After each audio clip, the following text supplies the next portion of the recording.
What's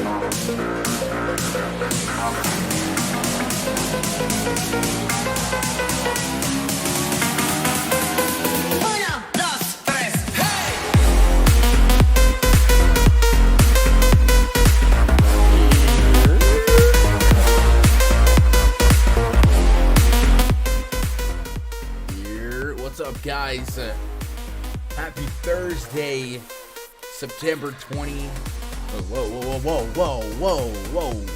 September 30th, 2021. I guess I could have finished that and felt like I knew what I was talking about. September 2021, the 30th. Baseball getting down to the nitty gritty, and it is so much fun to have important baseball playing out a week early, right before the playoffs kick off. Man, last night, even though the Yankees were on the south side of a dub, the game itself was like a fun sweat, back and forth, and it really comes down to a couple mishaps on defense, and then these other games that the Seattle Mariners game, that crowd, hearing the Seattle crowd be into it when they win. The Dodgers comeback last night was actually insane. It's just the beauty of baseball. Like, there are people on this planet that don't love baseball, and I just don't get it. Man. It's such a beautiful thing, man. Last night for DFS, Bo Bichette, your highest scoring player, 33 DKP, 3 hits, hit a pair of bombs to keep the Blue Jays season alive. AJ Pollock hit a pair of bombs to keep the Dodgers chase for the NL West alive. Corey Seager came in the clutch to get with the go-ahead 2-run shot in the 8th to keep to really keep them alive. And then your highest scoring pitcher on the slate, Nathan Iavaldi, thought it was a little too cheap, right, against the Baltimore Orioles in a spot where the Red Sox need to win every game. The guys that failed last night, man, they failed. Max Scherzer, over 50% owned. Did not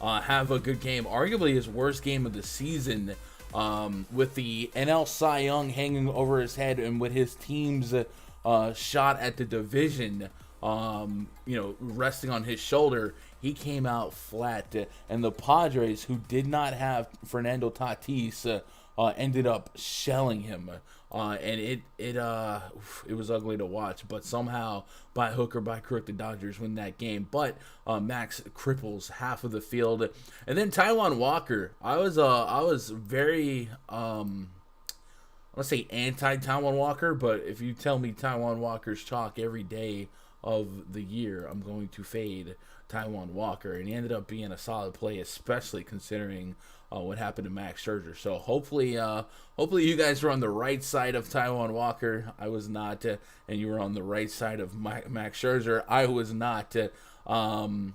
the fact that we got some incredible baseball to watch was just a glorious thing. I had Frankie Montas and Nathan Iavaldi in my top lineups, so it wasn't a total disaster. But man, oh man, what could have been? And then the Dodgers stacked themselves, ended up being an incredible play, and they were super expensive. So if you gravitated toward some of the cheaper pitchers like Iavaldi and Taiwan Walker, and then got yourself exposed to a Dodger stack, you were in business. Tonight, man. Tonight the action continues. These wild card races are real. To get you guys maybe caught up to speed, after yesterday, with the wins and losses settling, the Seattle Mariners maintained a half-game lead on the Toronto Blue Jays. And with the Red Sox winning their game, they stayed where they are. The Yankees were able to absorb a loss against the Blue Jays. But now tonight, going against the probable Cy Young Award winner, Robbie Ray, if they were to lose and the Red Sox were to win, then it becomes a tie, and the Red Sox have the tiebreaker. So with 4 games left in the season for most of these teams, every game is must win. Yankees back against the wall. In the NL, with the Dodgers squeaking out their win, in a way, they're still alive, but they are going to need some help. They're going to need the Giants to eat some L's down this stretch, and that's easier said than done. I believe there's 4 games left in their season, so I think the Giants, is their magic number 1? I feel like the Giants clinch with 1 more win and 1 more Dodgers loss. Don't quote me on that. Maybe someone in chat can confirm that. So the Dodgers have to keep on winning, and tonight they'll be looking for San Francisco to lose to Madison Bumgarner, former Giant. Man, baseball is a weird sport. Madison Bumgarner is a near plus 200 underdog to Scott Kazmir. Oh my God, it's incredible. It's incredible. And then anything else? I think that's it. We got the NL West division that is still open, but right now the bulk of the baseball is going to be looking at that AL wild card spot that is going to be 2 of 4: Yankees, Red Sox, Mariners, and Blue Jays. So I'm excited. Hopefully you guys are excited, and hopefully, along the way as we sweat these last couple days of baseball, we could walk away with some extra spending money, and then we'll see what we got going on for the playoffs in terms of content. I was looking at the schedule for the playoffs. It's really a lot of 2-game slates.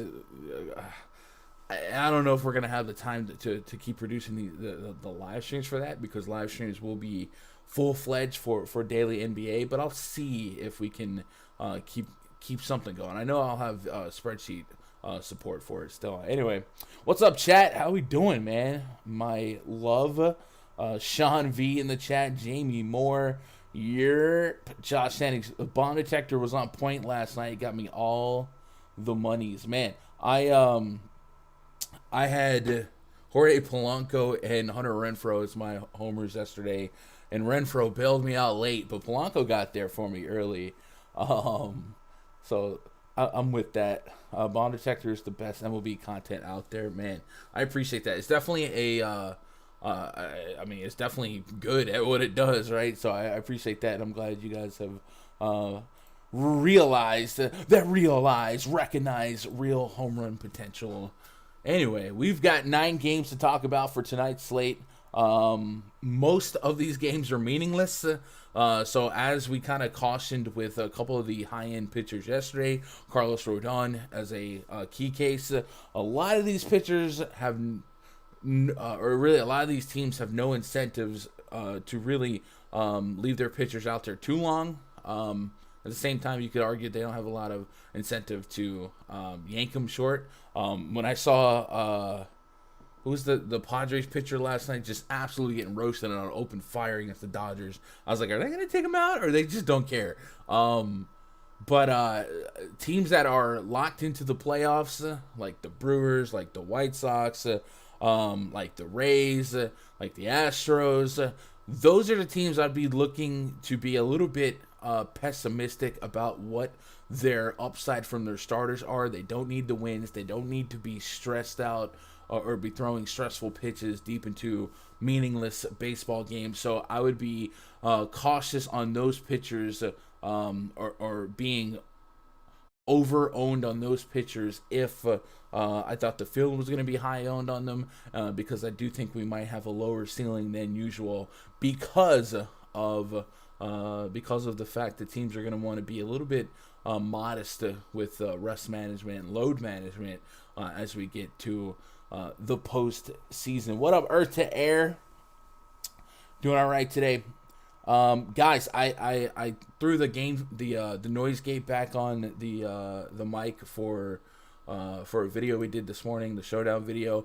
If it sounds like I'm cutting out, definitely let me know, because then that means my open-close threshold is probably not correct. I did some testing on it for the pre-record, but sometimes the live levels are a little bit different. So if I'm cutting out, I'll just completely turn it off for the sake of the stream. It's no big deal.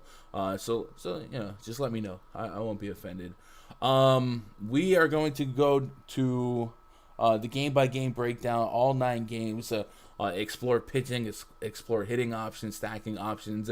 If you guys have already done a little bit of research, definitely share some of your favorite picks with the class. And as we go game by game, we'll stop, we'll evaluate chat, and we'll tackle some thoughts and theories that you guys might have on a couple of players.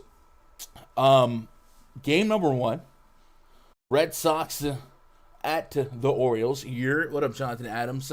We got Nick Pavetta on the bump taking on Alex Wells.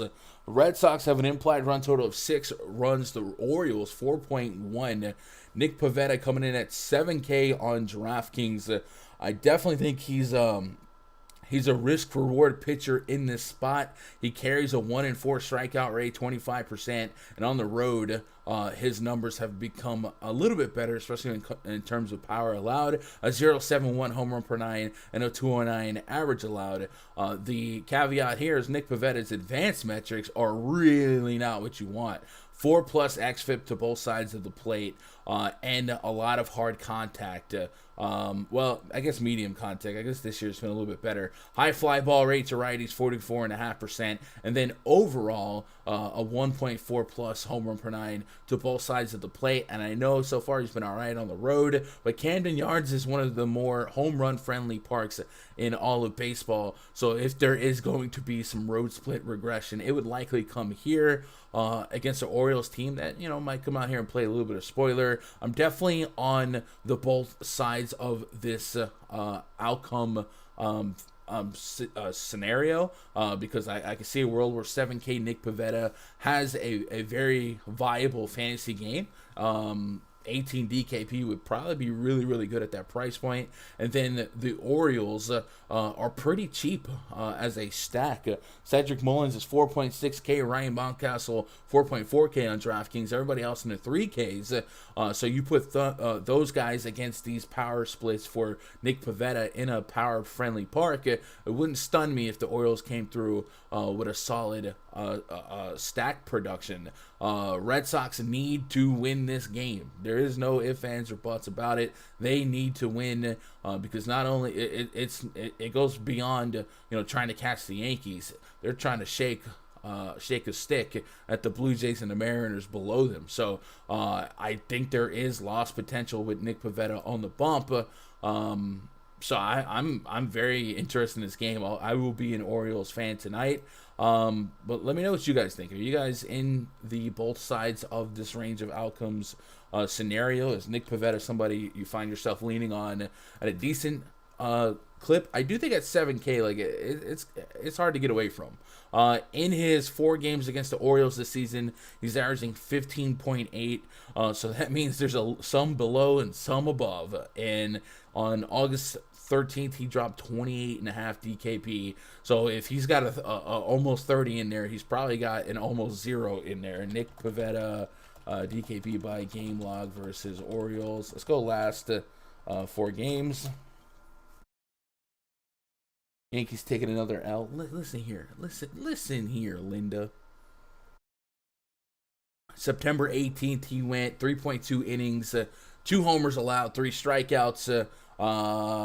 And on May 9th, he went 6 innings, 2 earnings, just 2 strikeouts, and then a solid game in April. Not great, solid. So he's really only had one, tournament groundbreaker or ground shaker, and that was on August 13th. So definitely a wide range of outcomes for him, but there's no greater reason for him to come out sharp and do his due diligence against the Orioles. K rates in this projected lineup are a lot of 20 pluses and a lot of 25 pluses. So as you saw with Iavaldi yesterday, there are strikeouts to be had. I'm curious to see what incarnation of the Orioles lineup comes out today. This is a completely pressure-free game for them, but they've been playing pressure-free baseball for quite some time. Alex Wells on the bump for the Orioles, 10.7% strikeout rate to righties. Man, how about the Red Sox catching 3 contact lefties in a row?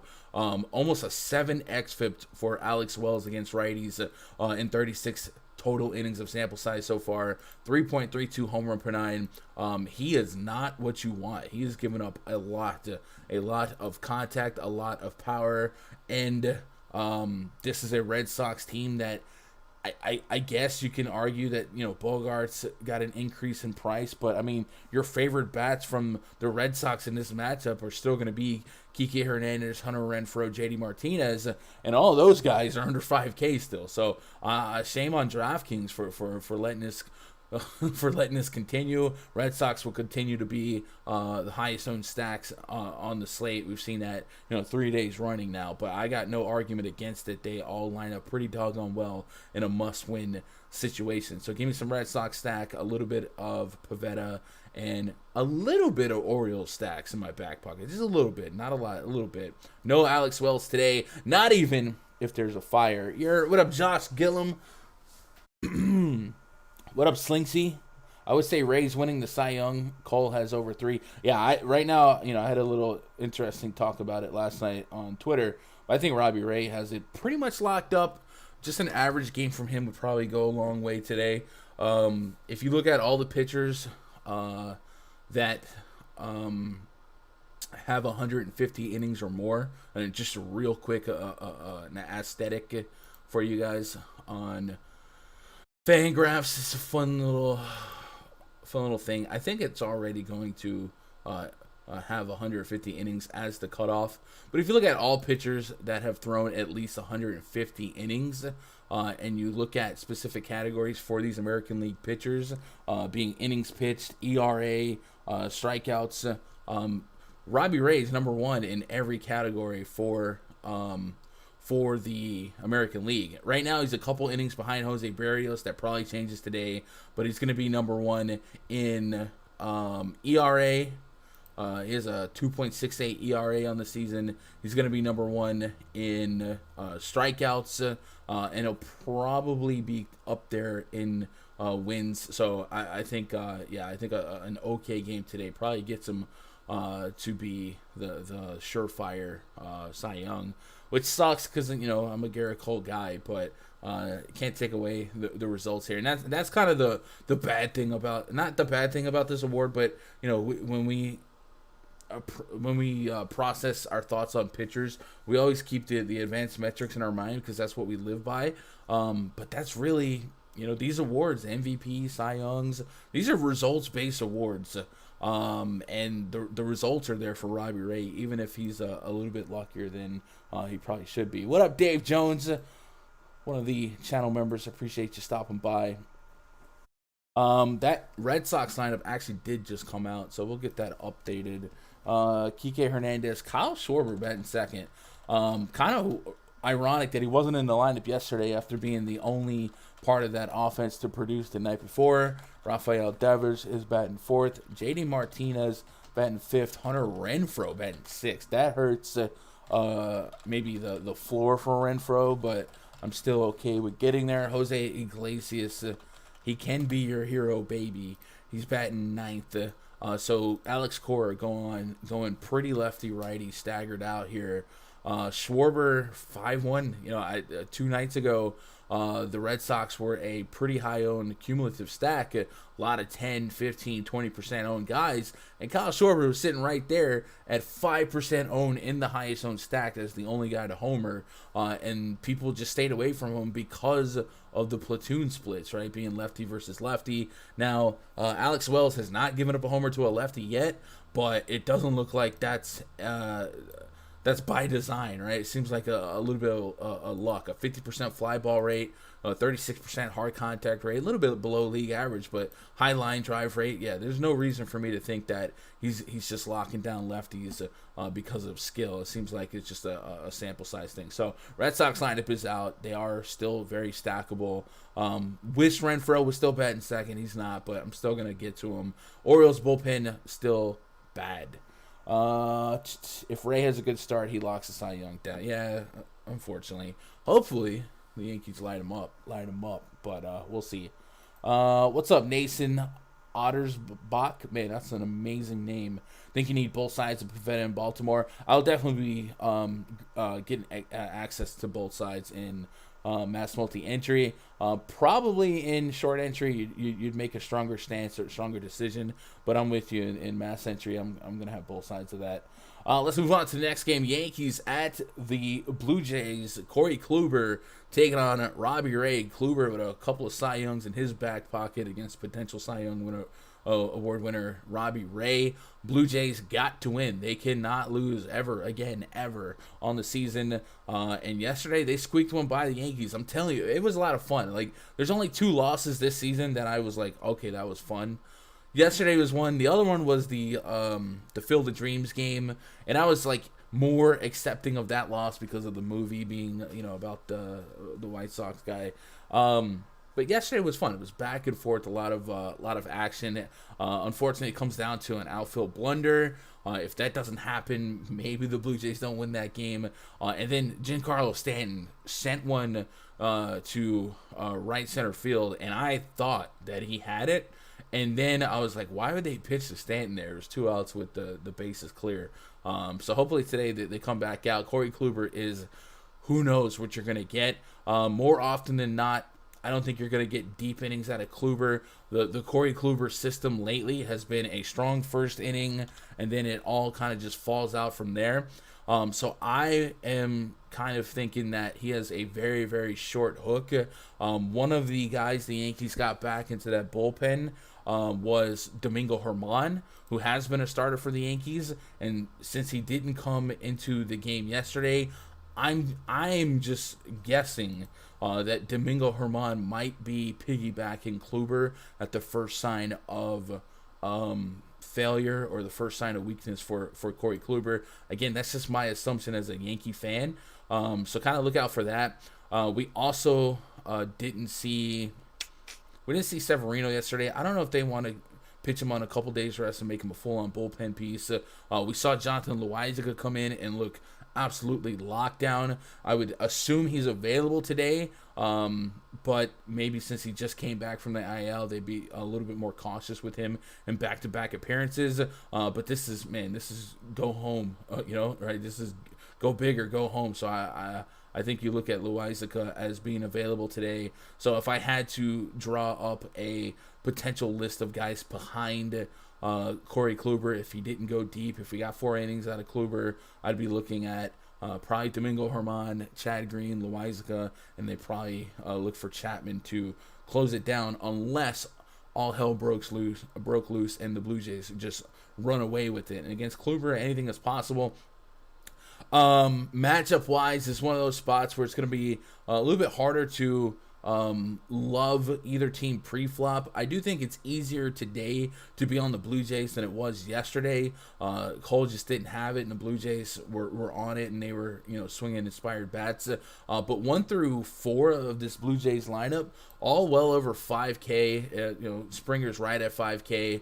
Kluber's weaker side has been against right-handed hitters, a 1.76 home run per nine to righties this season with a 13% walk rate. That could absolutely come into play against a very low strikeout Blue Jays team. So I think it's a lot easier to be privy to the Blue Jays here, and they're actually pretty sizable favorites. 4.7 implied run total. Yankees at just 3.9. So I think by process of just the metrics telling the story, I think the Blue Jay stack is definitely in play against my my biased judgment. But I think the Blue Jays are very easily to justify in this specific matchup. But if the Yankees cut the game in half, go to that bullpen, all bets are kind of off. Yankees stack will probably be pretty low owned, probably similar to yesterday, but more so similar to what we saw with Hyun-Jin Ryu.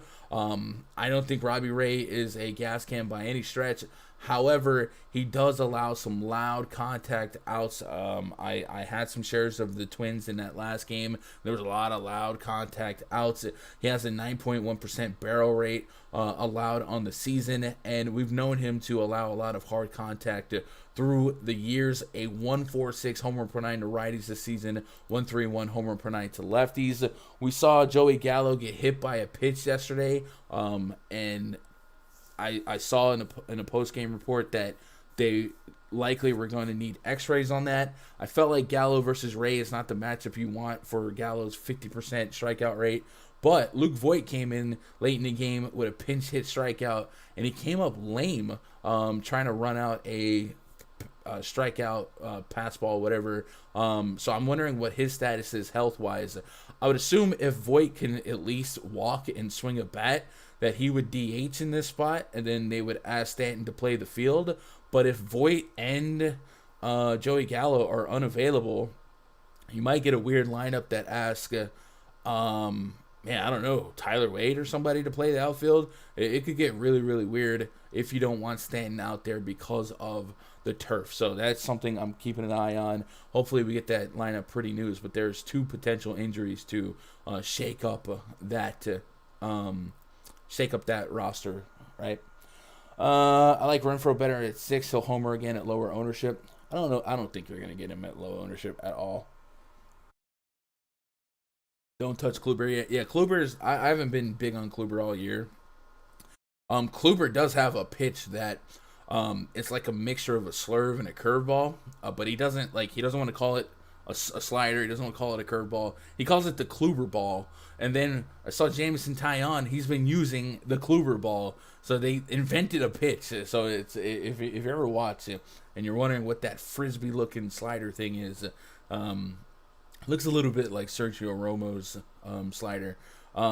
It's called the Kluber ball in the pitching circles. So it's a nightmare for me because I can't really categorize the Kluber ball as a pitch type in my spreadsheet. But that's what's kind of keeping them going, right? Going back to the Red Sox, they killed me last night, faded JD. Yeah, Red Sox offensively should be going off every night, and they just haven't.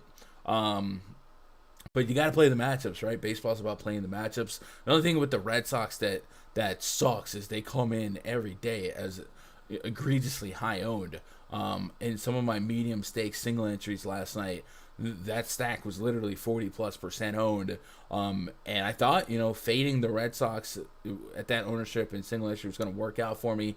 But JD Martinez got into one, and then late Renfroe got into one. So it wasn't as fruitful of a venture as I, had hoped to. Because any slate that's that big and teams are that high owned, like that's cash game ownership, I'll take a chance of being on the other side in single entry. Renfroe's been massively owned last 2 days on the 2-hole. That drop should shave a little off. I mean, maybe a little, but I think you're overthinking it, man. Renfroe betting 6 on the road. Easier to handcuff now to JD Martinez against the I don't think you lose much in terms of implied value. Maybe the field overreacts to that, but I can't imagine Renfroe is going to be much lower owned than he has been. Move on to the next game, Rays at the Astros, a spot where the Astros are pretty well locked up. No matter what, the Astros are going to play the White Sox, I believe, in the ALDS. I think they have dibs on the home field advantage as well. So this is one of those games that I think is meaningless overall. The Rays playing for absolutely nothing. They're going to host a wild card winner as the runaway AL leader. Matchup wise, we got Colin Mchugh taking on Lance McCullars Jr.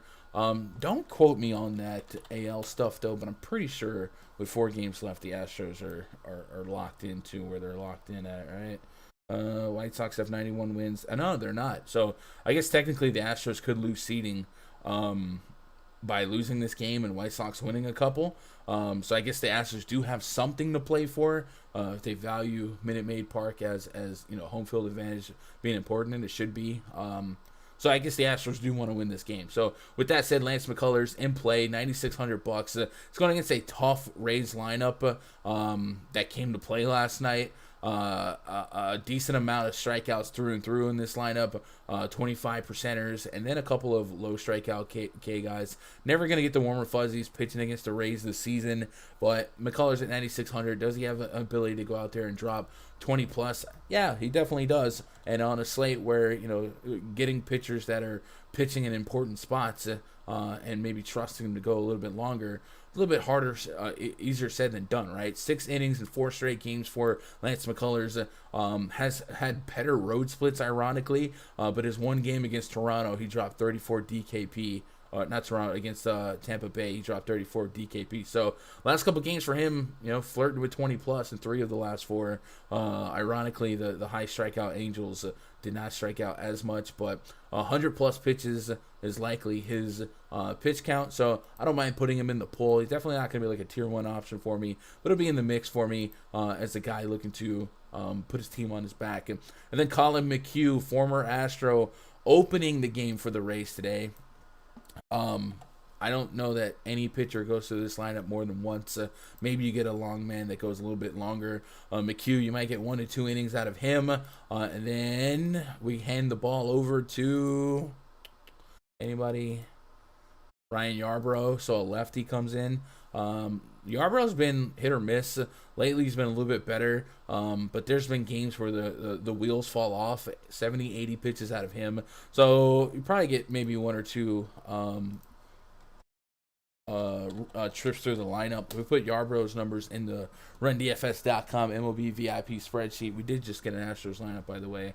I'll get that punched in. You see Yarbrough's splits are pretty intense against righties. A 4.71 xFIP, a 16% K rate, a high average allowed, and a 1.69 home run per 9 allowed to righties, and that likely rises on the road in not Tropicana. So maybe the Astro stack is in a spot to kind of wake up here. Maybe people don't really put some weight on the fact that it's Yarbrough coming in, and Mchugh probably just sees 1 inning of work, and then you can get yourself an Astros versus lefty stack against a carefree Rays team, right? Like, they don't really care if Yarbrough is giving up a decent chunk of runs. They just want to eat innings and get to the playoffs. Astros lineup leading off: Jose Altuve, Alex Bregman batting second, Yordan Alvarez batting third, Yuli Gurriel batting cleanup, Kyle Tucker batting fifth, Carlos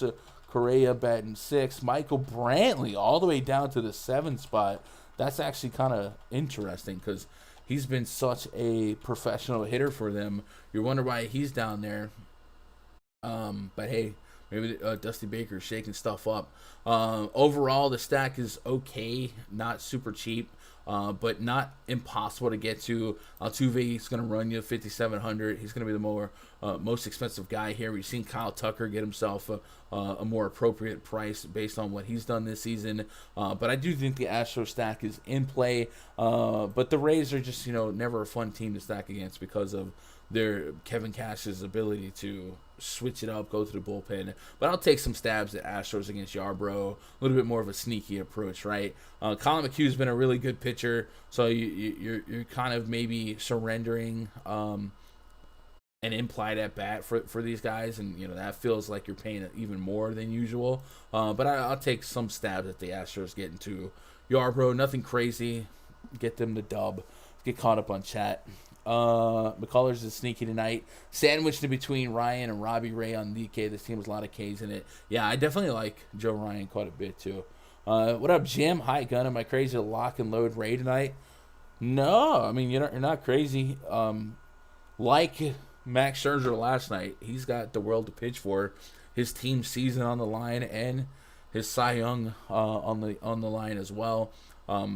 Yankees will strike out, right? You're playing with fire, pitching against the Yankees, but they'll give you strikeouts. Barrios was perfect through 3 innings yesterday, getting strikeouts, racking up the Ks. He just ended up, on the bad side of a couple of well hit balls towards the end of his outing. So it's definitely a fruitful spot, right? The Yankees can give him 10 strikeouts.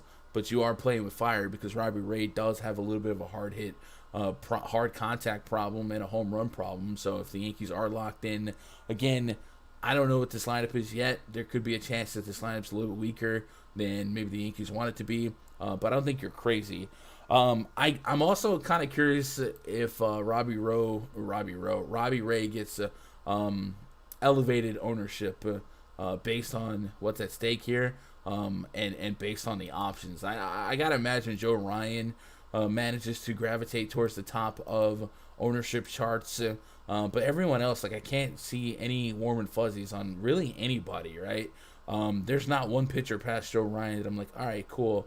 Even Nick Pavetta has a not warm and fuzzy feel to him. So Robbie Ray might get decent ownership just despite the rest of the options, right? There's not many ways to go. In 2 games against the Yankees this season, though, 6 earnings, 3 bombs, 8 hits allowed, averaging 9 fantasy points per game. So it's definitely a high risk, high reward spot.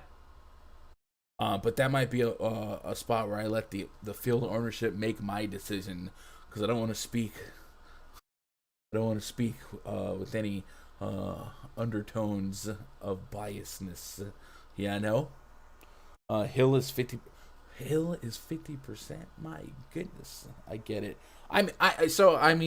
This 24 hours ago, Taiwan Walker was projected to be 40% owned, and I was like, nope, nope.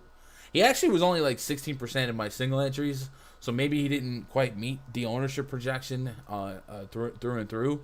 But that probably is the spot where I'm still skittish to jump on pitchers. But I guess the justification here is it's the Marlins, right? So speaking of Rich Hill, we've got Marlins at the Mets. Edward Cabrera taking on Rich Hill, the journeyman. Rich Hill, you never know. Any start could be his last start in the majors. He's 7K. The Mets have a 4.4 implied run total.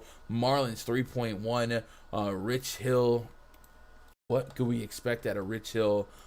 Mets completely out of it, so they're just eating some innings and going on. 5 innings out of Rich Hill on the 25th, 5 days ago. Put up a serviceable 15 DKP at 7K. Has given you 15 plus in all but one of his last 7 games. And against Miami this season, he's averaging 19 fantasy points. So I get it if we're just looking for a modest return. 2 days ago, Charlie Morton was the only pitcher with ceiling production, and then you could have got away with a lot of 17, 18, 19s. People paid Walker Buehler for 22. So I get it. I guess I can subscribe to some Rich Hill, because this Marlins team has been extremely bad, and there are some really, really high K rates in it.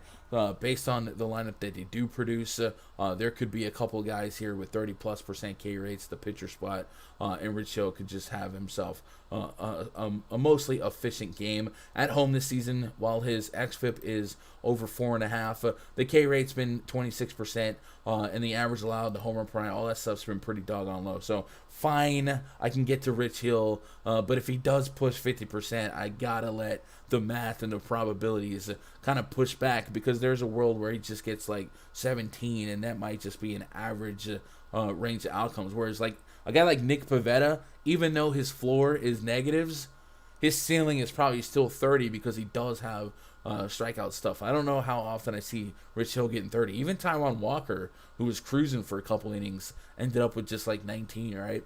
So I don't know. There's a couple ways to juggle that, but on a slate and all these slates down the stretch where pitching is going to be pretty slim, because teams are, just very few teams are in it, we might accept modest outputs and modest projections. So if you think Rich Hill, reasonable range of outcome here is at least 16, I think you play him, and you maybe just don't overthink the field ownership to an extent. Edward Cabrera, projected well in the minors, has not really found it in the majors so far. Has had some pretty well-documented struggles against lefties in his big league campaign. 3.38 home run per nine, a 14.5% walk rate to lefties. Might see quite a few lefties tonight. Brandon Nimmo, Francisco Lindor, Michael Conforto, Jonathan VR, Dominic Smith hit the lineup yesterday. So I don't mind gravitating towards a couple Mets to maybe exploit that. I don't necessarily trust the Mets to do anything special, but matchup-wise, they at least line up and profile well. So I don't mind justifying them to have a decent game here. Yeah, no Cabrera, right? Cabrera is one of those guys that I'm still hoping he becomes better, because in the minors he projected a really decent pitcher, but so far average results, and we see that a lot with prospect pitchers. It takes them a while to translate positively into the big leagues, but in the minors this season, Cabrera 13 games, 61 innings, 92 strikeouts, a 114 whip. So This feels a lot like my brain the other night with AJ. Was it AJ Alexi? I think it was AJ Alexi. He had big strikeout numbers in the minors, and we hadn't seen it in the majors yet. Same thing with Cabrera, man. His minor league numbers project him to be a freaking monster. So, one of these days, being early on guys like him and Alexi is going to pay off. But until then, like it's tough to trust. So I probably don't get to Cabrera in this spot. But obviously these numbers, these splits against lefties, not likely to sustain. And if they did, Cabrera wouldn't be up much longer. Give me some Rich Hill. If I wanted to pick on Rich Hill, he does have a little bit of a power problem to righties. The highest bomb rating in that Marlins lineup right now is Brian De La Cruz, not really running to it. And then the bomb detector likes Francisco Lindor, Pete Alonso, and Javi Baez to an extent, right? Let's get caught up on chat. Sean says Ryan gets pulled early. I don't know why they don't let him go. He's still kind of too cheap. I don't know what your definition of early is, but I think at this stage in the season, 5 innings, that dog's gonna hunt. He went five innings his last couple games, 86 pitches. It's the Cubs, whatever.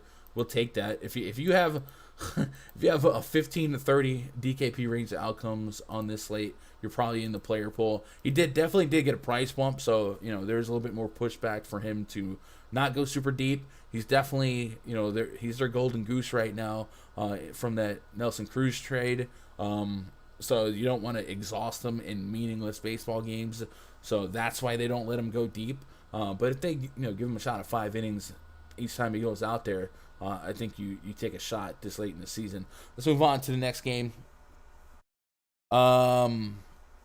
Phillies at the Braves. We've got the Phillies with a 3.9 implied run total. Kyle Gibson on the bump for them. And the Braves are going to be pitching Mr. Anderson, Odubel Herrera, Gene Segura, Bryce Harper, JT Realmuto, Brad Miller, Andrew McCutchen, Didi Gregorius, Freddie Galvis as your confirmed Phillies lineup. We do not have a Braves lineup yet. Gibson, contact guy, you did your thing, dog. Probably going to be a no for me. I don't know. This Braves lineup looks pretty good. And if the Braves have a couple of left-handed hitters, Freddie Freeman, Ozzie Albies, Eddie Rosario, probably match up well with Gibson's low K rate to lefties. And on the road, Gibson's just been not great. I guess if we had to support Gibson with some redeeming metrics, he's at least keeping the ball on the ground and keeping the hard contact low. So there's that. If you're looking for him to eat some innings and maybe surprise people with a good game, is there a range of outcomes where 7,800 you get 18 DKP? I guess, but the Braves I think are just super talented, so I'm not really running to it. He's averaging 14 DKP on the road, so I don't know. I don't have any warmer fuzzies on Gibson. If you guys want to get to him, like, it's okay to get weird, but I don't think I'm there on the Gibson train tonight. Ian Anderson, a little bit more intriguing, just because they are the what's the Braves seeding looking like? I know that the NL East is theirs, but is there a shot that they can move up in seeding for home field advantage? So we know that the Giants would host a wild card, and then it would be Braves and Brewers. They're not catching the Brewers. So the Braves are locked in. They're not going anywhere. So win or lose, they don't care. It's just coasting to the postseason. So I don't know. Ian Anderson might have that 5-inning look on him as well, unless he's just extremely, extremely efficient. I got him at 8,400. We're looking for 2x at this price point. 5 to 7 innings his last 3 starts. Last 2 starts were road games at the number 1 Giants and then at Arizona, and I believe the roof was open that game. So he's had a couple of tough matchups and he's walked away with decent results. The only negative in his game in his last 5 is the Coors start. and then an errant Miami game where he got smacked. So yeah, I guess projection wise, Ian Anderson will look like somebody that makes the player pool for mass entry. So I'll get to a little bit Ian Anderson. If I wanted to pick on Ian Anderson, this 1.69 homer per nine to lefties looks good for the potential National League MVP Bryce Harper, but that also looks like a number that feels a little bit unlucky based on a 46% ground ball rate, a 30% hard contact rate, and yeah, it just feels like, maybe he's a little bit unlucky, but xFIP right around 4. So I don't mind getting to a little bit Ian Anderson. Not going to run and load up on Phillies. They have a sub 4 run total, so just more reason for me to check some boxes for Anderson. Let's get caught up on chat. Ship My Money covered how they were pulling Joe Ryan. Yeah, again, I'm not expecting Joe Ryan to go deep, but if he has a shot at 5 innings, I think he's in a player pool based on his strikeout propensity. Nason, good spot for the Braves. Gibson, not a huge K guy that doesn't typically play well versus heavy hitting power. Hey, look at, Nason, are you a tout? Let me find out. This is a burner. You're coming with some smoke. Braves haven't clinched yet. Yeah, it doesn't look like it. Magic number down to 1. Oh, so they are okay. So they haven't clinched, but yeah, it would be a long shot to lose 4.5 games, but this would be the game to do it. So you slam the door shut on the Phillies tonight, but mathematically in it, but realistically not type of situation. I get it. Let's move on to the next game. Tigers at the Twins. Tariq Skubal taking on Joe Ryan. We do have both lineups out. Tigers are going to be offering a Kill Badu. Robbie Grossman, former Twins great. Isaac Paredes. Jonathan Scope. Jamer Candelario. Harold Castro. Nico Goodrum. Dustin Garneau. Willie Castro. So this is a spring training Tigers lineup, and that's saying something because it's the Tigers. No Miguel Cabrera in this one. Yikes, this one's bad. So if you are, hesitant on Joe Ryan because of a potential, because of an innings limit, I get it. But man, I think I'm still taking some shots here. 9,300. If you can get me a strikeout per, let's say, I don't know, you want to give him just 80 pitches here? Is that a fair pitch count to project for Joe Ryan? You think it's more pitch count or innings limit? I don't know. I feel like I want to see him get through 5. They let him do that every game so far. 80-ish pitches is probably it. So let's just give him 80 pitches on the nose versus this projected lineup and maybe see what the K Factory's thinking. So we click the K Factory, 80 pitches gives me 6.7 strikeouts. Over a strikeout per inning if we give him 5. Do we like him for the win? The Twins are minus 178. I like these Twins righties against Tariq Skubal. Buxton, Garver, Donaldson, they're all going to go nuts in the bomb detector, even Polanco. So yeah, I like him for the win. So maybe it's not, a warm and fuzzy spot based on his price point, but I still think he has a decent floor and a decent ceiling.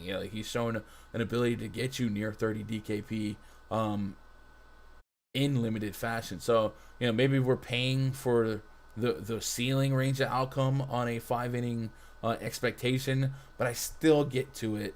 I guess if he became mathematically over-owned for baseball's sake, I'd be a little more privy to pushing back here, but I'm not really going to overthink. I think pitching the pitching pool is going to be extremely shallow. So even if he just got 18 DKP, that dog might still hunt. So I'm sticking with a little bit of Joe Ryan, especially against this lineup. And then Tariq Skubal, 2.41 homer per nine to righties, 46% fly ball rate. Last couple games for Skubal. See if anything has changed except the name on the. All right. Only 1 homer his last 3 games, but Kansas City, Tampa Bay is what it is. Still giving up fly balls. I guess he's generated more ground balls lately. Let's see, Tariq Skubal. Let's pull up his card because I am genuinely intrigued. He's definitely breaking a lot of my power metrics. and I just want to see if he changed anything that I'm sleeping on. So I'm going to go check out game logs. And the first thing I'm going to check out, if I'm seeing some results that don't line up with his season averages, is I'm going to look at pitch type, see if he's changing things up in terms of pitch selection. Looks like versus earlier in the season where we were sitting on 16 to 20% changeup, he's been around that in the changeup usage department. The curveball usage looks like it's dipping a little bit, but not a pitch that he used a lot anyway. Slider's about the same. So pitches are about the same, it looks like. Pitch value in these games, positive, and then plate discipline.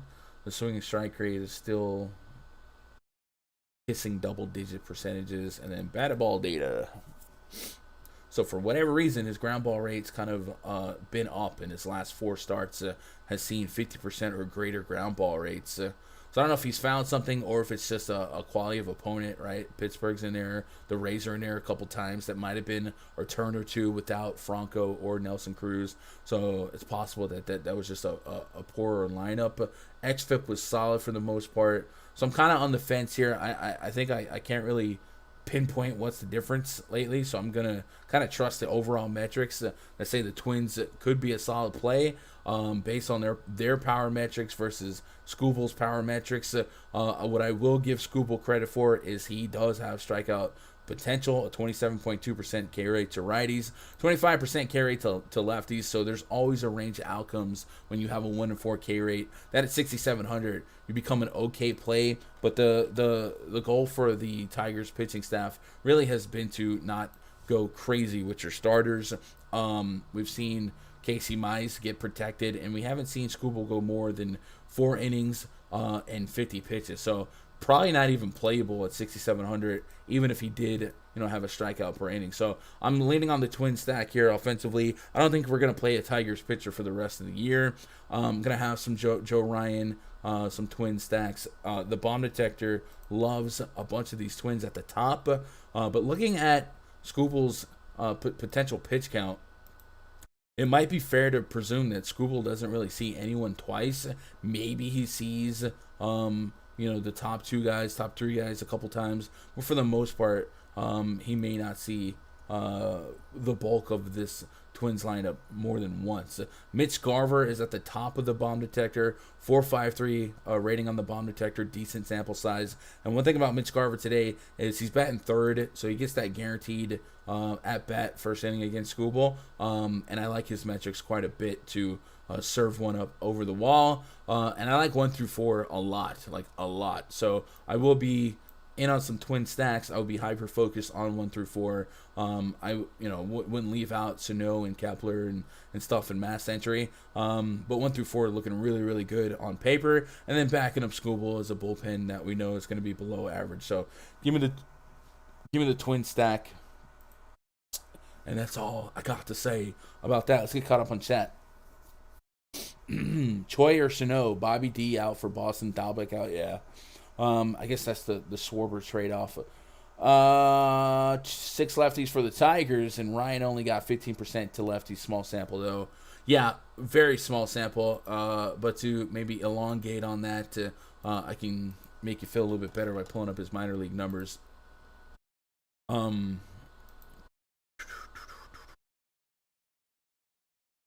In the will it give me his splits from the minors? Yeah, okay, there we go. Minors. I wouldn't overthink that one. Emphasize on that. He's got 36 strikeouts in 26 innings against lefties in the minors, so still way over a strikeout per inning. So I expect that to catch back up with him. So yeah, no, I'm not really tripping on that. I got a 21% K rate to lefties, Josh. I don't know where you're pulling 15 from, but our numbers don't line up. So yeah, I don't know. Either way, I think he's better than 21% based on his minor league metrics as well. And that Tigers team looks like a minor league team. Let's move on to the next game. Indians at the Royals. One of the last games ever. Indians will be the Indians. I've got Shane Bieber. His mama don't like you. She likes everyone.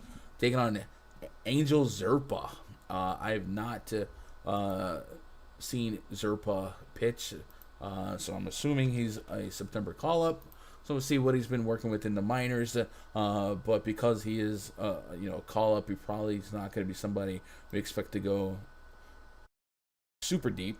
And Jesus, hey, he doesn't have great minor league overall numbers. 88.1 innings in the minors, allowing a 250 average, a 128 whip, 1.5 ground out to arrow ratio. So he's a ground ball pitcher. 10 homers in those 88 innings, a little bit above what you want, but a 4.58 ERA. So I don't know. Let's check out the splits here, see if he's suffering more to one side or the other. I would imagine, the righties is the issue.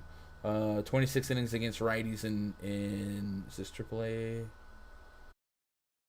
26 innings against righties, a 202 average allowed with no homers, and 15 innings against lefties, 211 average allowed, 2 homers.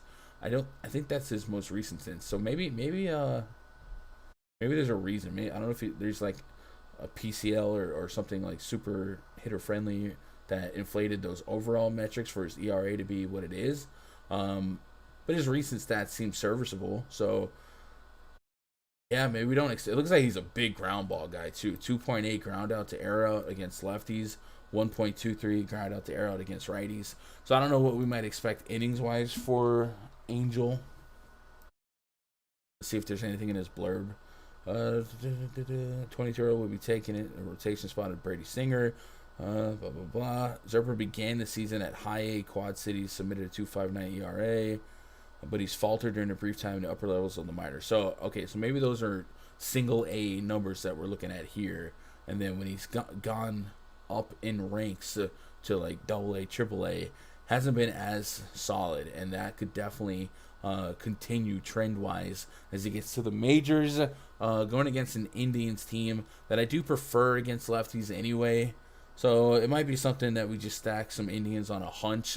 Not really running to them ever. But Jose Ramirez, Franmil Reyes, you can chip and chair them against lefties pretty much any day of the week. And then if Zerper doesn't go super deep, you get into his bullpen. All bets are off, but the Indians aren't just like a talented team. So I would be pretty modest with exposure to the Indians. And it would really be focused on Jose Ramirez and Franmil Reyes. Shane Bieber, I don't think we're going to get much out of him. 9,800 probably makes him super unplayable. 3 innings against the White Sox on the 24th. Went 34 pitches. I got to assume, 50 pitch might be the highest we could expect for him. And 10K for 50 pitches. I mean, that's... If you're complaining about Joe Ryan, don't even. So yeah, probably no Shane Bieber, even though it wouldn't stun me if it, had a decent outing per inning, but I just can't justify it. And against Shane Bieber, there's no one to isolate and say I like him. Salvador Perez is just kind of locked in. Every time he gets a hit, it seems like it's setting some sort of record. Same with Ohtani. And with Ohtani, man, they're really focusing on specific stuff. I saw yesterday he took the lead for triples, but it's just like whenever he takes the lead on hits that never, like no one ever talks about triples until Ohtani does it, right? You couldn't tell me who was leading the league in triples before Ohtani did it. So it's like Ohtani's just going to start leading the league in some obscure stuff that never gets tracked. Like Ohtani's leading the league in 2-out full count doubles with runners on third. Like they're really doing the most for his resume, which I'm here for it. I love Ohtani, but it's just crazy how some stuff is starting to become more covered than not. No Bieber, no Zerper, so no pitchers here. And I think if we're grabbing bats here, you're just kind of cherry picking the talented ones, and then maybe you're on a hunch that Zerpa, being a guy who struggled in the high minors, maybe struggles against an Indians team. And you Miles Straw, Rosario, J-Ram, Franmil, yeah, those 4 can do a little bit of damage. And Franmil definitely has a high barrel rate, so I wouldn't push back on you if you walked away with a little bit of Indians exposure. Let's get caught up on chat. Zerper looks bad. Indians play. Tigers are bad too, yeah. First time Mad Bum returns and pitches in front of fans. And he could kill the Giants. Not kill the Giants. He could keep the Dodgers alive with a good game. So that's kind of crazy. Ryan is 21% versus lefties. I was looking at the last 30 days. Oh, okay. First time Mad Bum returns. Yep. We got 2 games left on the docket. Take a pause for the cause. Guys, tonight there's also an NFL Showdown Slate. I do have projections for that in the NFL spreadsheet. I did drop a video this morning covering that. I talked literally for an hour. I chopped it down to like less than 25 minutes on the slate, but I don't know what possessed me to talk that much, that long about the Cincinnati Bengals and the Jacksonville Jaguars. So at the very least, go hit that video, hit the thumbs up, maybe drop a comment. You don't even got to watch the video. But my goodness, I sat here and talked about that game for a long time, and I know way more about that game than I ever wanted to. But if you guys are going to play that slate, man, these showdown slates have been pretty fun, and you want to hang out with us, double down on value for a week pass at Run DFS. With the showdown action tonight, with the NFL weekend upon us, and with baseball getting to the nitty gritty, definitely come check out the Run DFS VIP memberships. And I'll tell you what, somebody, his name is Mike. Let me pull this to the side. For those of you watching, somebody keeps asking me if I do weekend passes, and I don't. But it's just because it's just a headache to code. But I told him, since he's asked a few times, and since baseball's getting down to the nitty gritty, that if he reminded me, I would create a 50% off coupon. So how many is in here? We got less than 30 viewers here, so you guys are the real ones. So I'll tell you what, let me create this coupon, and I'll make it available for everyone that's watching, and it'll be like an Easter egg for the stream watchers only, right? So coupons. So we'll make a 50% off coupon code at rundfs.com. Did it be for everything? Probably not for everything. Probably just for like. We'll let it go up to month passes, right? Week, 2 week, and month passes. 50% off, no expiring.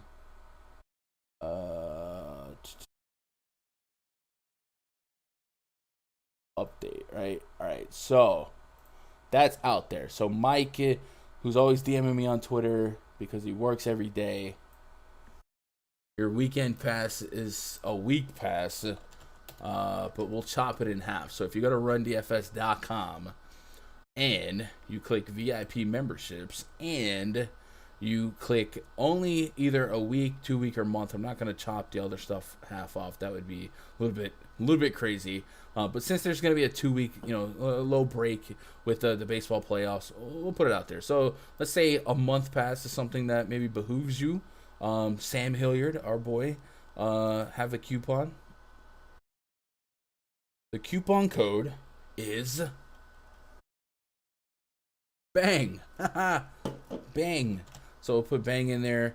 Coupon code makes that $100 pass into $50, and then the week pass would be like $15. So there, Mike, if you're out there, there's your weekend pass, and the less than 30 of you real OGs in chat, you can come hang out with us half off using coupon code BANG, BANG. And then get access to the NFL spreadsheet tonight, to the baseball spreadsheet, and the VIP voice chat. I'll be in there after the party. It's the after party, and then after that we'll talk some showdown. So if you guys want to be part of that, go sign up. Don't say I never did anything for you, Mike. and we help everybody out. F it. I do appreciate you guys. What does the 50% include? It's the regular VIP access. It's spreadsheets, my plays, bomb detector, all that good stuff, and it's also for football as well. But is that it? Also, PrizePicks.com. You guys know the plug on that. Sign up using code. All you guys are either already signed up, or if you haven't signed up yet, you're not, right? So PrizePicks.com, though, if you are going to sign up, use code Gundacker. And I guess maybe we'll look at a couple picks here in a little bit if anybody is interested in that. Let's move on to the last two games. D-backs at the Giants. Madison Bumgarner, Scott Kazmir. Battle of some southpaws. The Giants looking to hold off the Los Angeles Dodgers, and the D-backs looking to play some spoiler. This carnation of the D-backs lineup projects extremely lefty heavy, and Scott Kazmir's on the bump. And ironically, he's been holding some reverse splits, although it is just 11 innings of sample size. I did not think we'd see Scott Kazmir as a significant favorite in 2021, but nature, you scary, bro. I don't think I'm pitching Scott Kazmir here, but Madison Bumgarner becomes a really fun idea. First of all, I think it's his first game back to Oracle, and I think somebody in chat said it, with fans, and he's been somewhat serviceable as a real life pitcher, never really getting shelled consistently. I guess his last 2 games are case in point, Astros and the Braves. There's a couple of tougher games down there against worse result games down there against Seattle and Philly, so I guess he does have a decent to bad range of outcome. But against San Francisco, 1 game dropped 21 DKP. I don't know. I don't think I pitched Mad Bum at all. And I've been a sucker for stacking against him. But from a real life baseball perspective, I wonder if he's got what it takes to give this offense a shot at beating Scott Kazmir and getting the Dodgers a little bit closer. I don't know. That part is just it's thrilling to me, watching the Giants and the Dodgers go at it, and I'm kind of rooting for the Giants because they're still the underdog somehow, even though they're 100+ wins. Anyway, I'm not touching either pitcher here. If I wanted to pick on Mad Bum, power swinging righties, probably the guys I want to get behind. Buster Posey used to catch Mad Bum. Chris Bryant has really good lefty splits. And then look for Evan Longoria, Wilmer Flores, historical lefty masters, potential Austin Slater. I'll be in on a Giants stack. They have a 5.1 implied run total. But I won't be as aggressive as maybe I would have been a couple weeks ago. I don't know.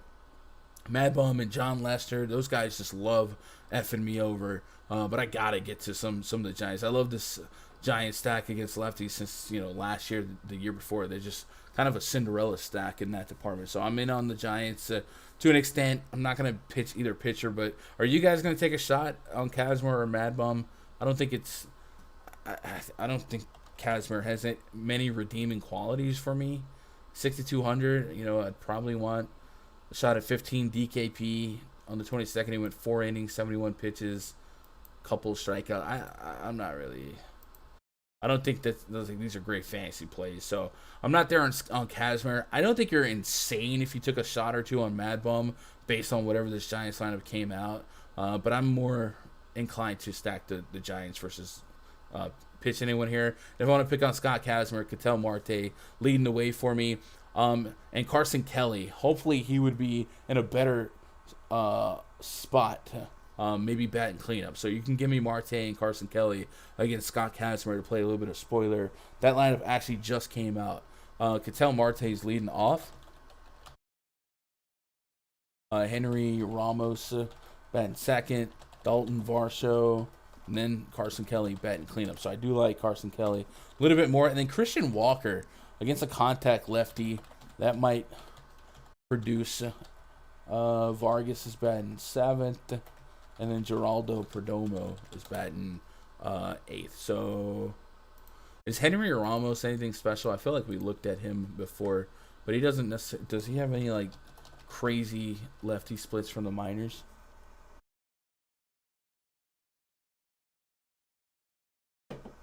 What you think of San Francisco Boston stack? I like it.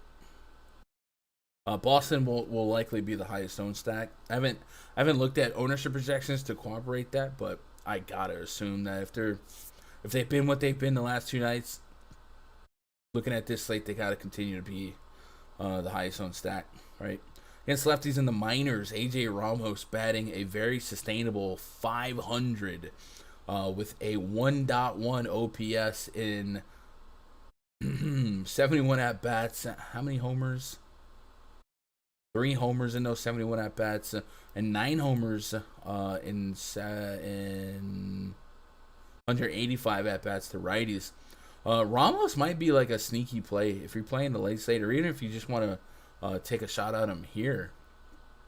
Looks like in the minors he was raking. So, I mean, against we gotta assume is a below average Scott Kazmir. If you're telling me Ramos has the pedigree of a good hitter, Marte, Ramos, Carson Kelly play spoiler. I can buy into that. Christian Walker against a contact lefty, sure. But I kind of am privy to that. Ramos is really cheap on both sides, too. Even if you just want to chip and chair him as a value piece in your lineups. Good little RBI spot behind Marte. And then if he gets on in front of Carson Kelly, he's at least got some attachment with a shot to touch home plate. So I don't mind that. And he's one of those guys, deep into the season where teams don't care what they're playing for. These call-ups do care, right? They want to make an everlasting impression and stay in the majors. So Ramos has that going for him. He is 29, so he's kind of old for a call-up, right? So he wants to make a statement. So I don't mind playing him for that quote-unquote narrative. We got one game left on the docket. Flores 2,900. Yeah, I think Wilmer Flores, Buster Posey, Longoria. The Giants are a fun team against lefties. It's just I don't want to overstate that lineup without it coming out because it does have some volatility and variables to consider. But I think with Brandon Belt down, it's a little easier to project. Yeah, Cleveland seems to be the sneaky stack. Man, if that kid continues to struggle, sure. Jose Ramirez, Framil Reyes, is a 1-2. We've seen Ahmed Rosario have a couple multi-hit games this season for them. Miles Straw's been okay. Rest of that lineup feels a little bit rougher to get to with a high level of confidence, but definitely could have positive pitching for 9 innings.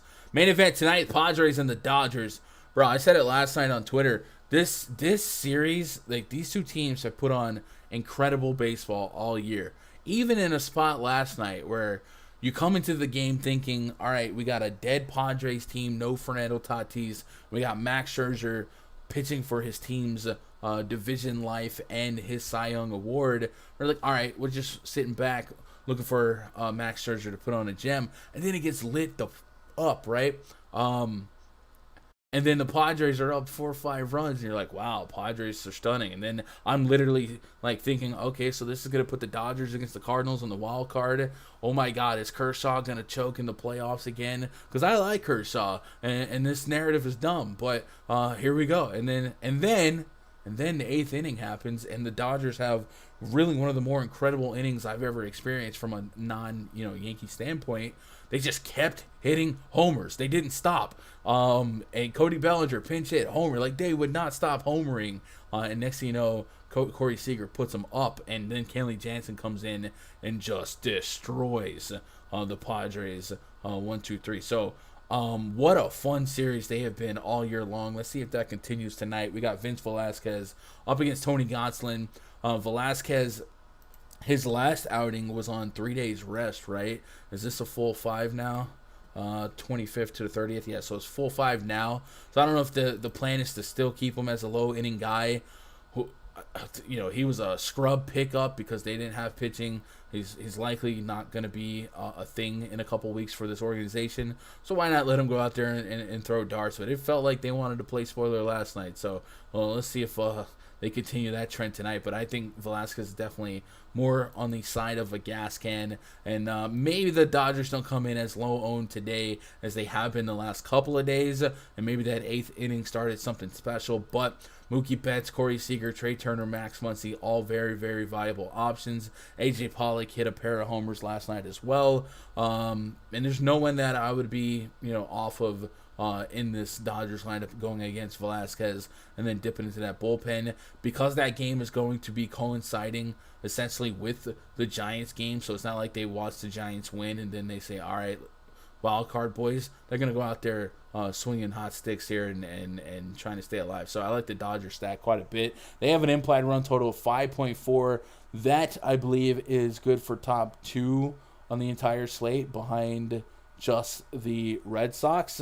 So maybe after last night, and if you let the run total tell the story, you let Velasquez tell the story, maybe the Dodgers end up being top 3 in projected ownership. But that's just brainstorming and talking through it, because there's not really high-end aces other than Robbie Ray to go up and pay for. I feel like that would be the case here. No Velasquez for me. Tony Gonsolin, I don't think so. unless he's been secretly going longer than my brain is remembering. 5 innings, 2 innings, 5 innings. Feels like it's going to be a no, but 8,800, could 16 to 18 DKP out of him be enough? He's averaging 17 DKP in his home appearances. Maybe he makes the back end of the player pool, but would be responsible, right? I probably wouldn't let that happen more than like 10%. So I'll get to a little bit of Gonsolin, sure. Santana 2,700 versus Bieber. I don't think Bieber's going to be in there long, so if you wanted to play Santana, it'd be more so. You'd probably have more at bats against not Bieber than Bieber, so maybe don't overthink the matchup. But I don't think I could co-sign anyone versus Shane Bieber, but it is what it is. Any chance they start 3,300? Bellinger can't get outs versus lefties. Vince, I think that's possible. And then Bellinger, hitting that homer last night maybe earned him a shot or two into the lineup. So I definitely think it's possible. I don't know who would sit down there. Would you move the infield around, find a spot for Chris Taylor? I don't know. Bellinger would need to be either outfield or first base. So I don't know that you sit down AJ Pollock, but maybe AJ. I don't know. Maybe Dave. I think it's viable to get him a spot into the lineup against Velasquez for sure. But I don't know what the move would be for Dave Roberts to make that happen. Like, who do you sit in terms of who's hot and who's not? Because all the Dodgers bats have been pretty good, but I definitely think that's possible. Anyway, guys, this part of the stream, I'm going to get caught up on all these lineups. Somehow we got through this pretty efficiently. Yesterday we were kind of chasing the clock, so I'm going to take some time to go back and get some of these lineups updated. Maybe that'll restir some of our thoughts and theories. If you guys have any lingering questions, comments, concerns, sure, drop them in chat. We'll try to visit and address anything that you guys might have. And if you guys have any feelings in your bad knee with the storm coming in on guys that you think are going to go Yabo or be good plays today, share it with the class, man. Don't be greedy. If you are getting out of here because this is boring to you, all I ask is hit the thumbs up and maybe hit me up on Twitter, twitter.com/Gundacker. Orioles lineup is out. Cedric Mullins, Ryan Mountcastle, Austin Hayes, Trey Mancini, Pedro Severino, Kelvin Gutierrez, Tyler Nevin. I believe that's Phil Nevin's kid. Phil Nevin, the third base coach of the Yankees. So a little baseball trivia knowledge there. Lineup takes a step backwards after the usual suspects. 1 through 4 are the closer to big league level guys, and 5 through 9 not so much. So that is a plus for Nick Pavetta at 7K.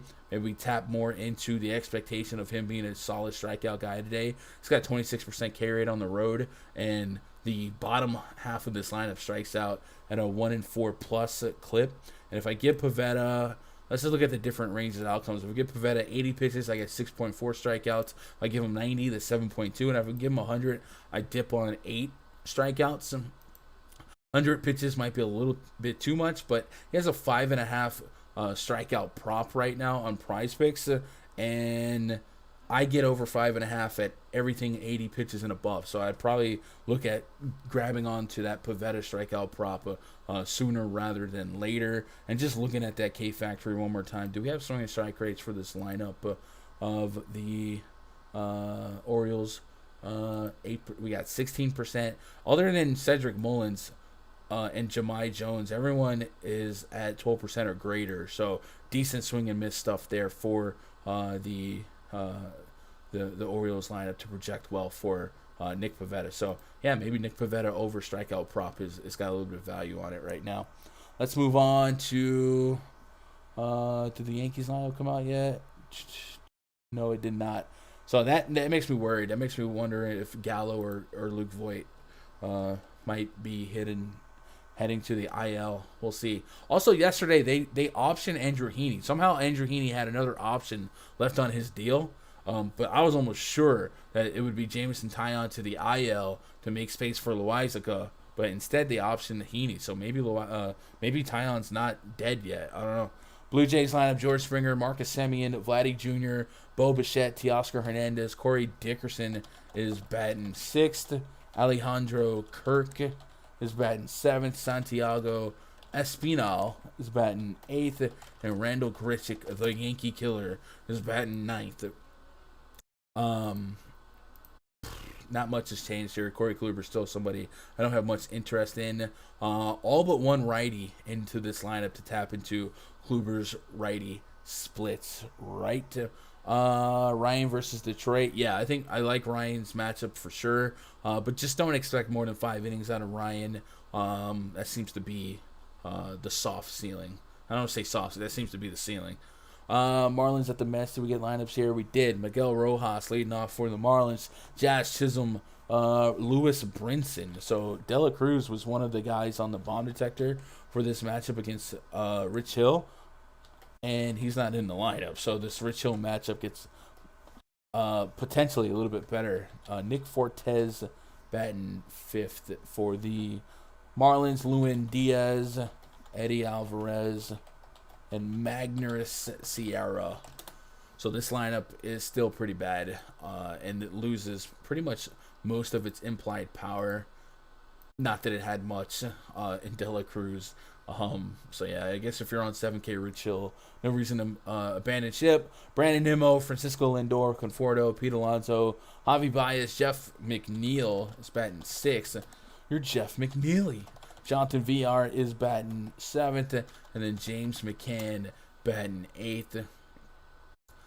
If you expect Cabrera's struggles to lefties to continue, I still think it's fine to cherry pick some Mets. I don't trust the Mets enough to full send it with a full stack from the Department of Redundancy Department for the word full.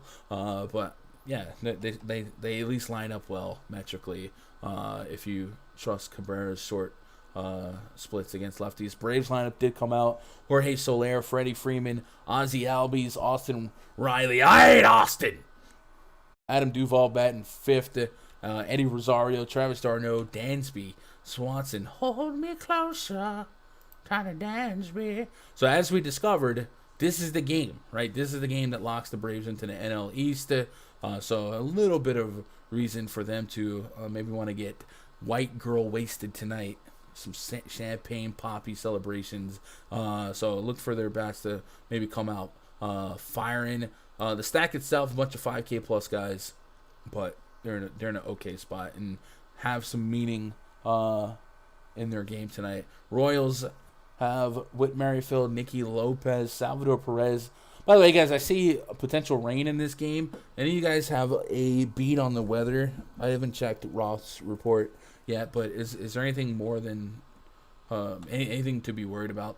We're not pitching pitchers here, but we expect this game to play. Andrew Benintendi, Carlos Santana, Hunter Dozier batting 6th.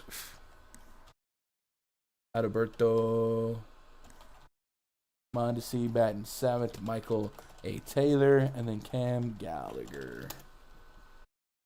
He'll be out there smashing watermelons. Hey. Yo, I appreciate that follow. Adrian Perez, I really do. Welcome to the channel. I don't know if you're watching live or if you're coming from the Showdown video.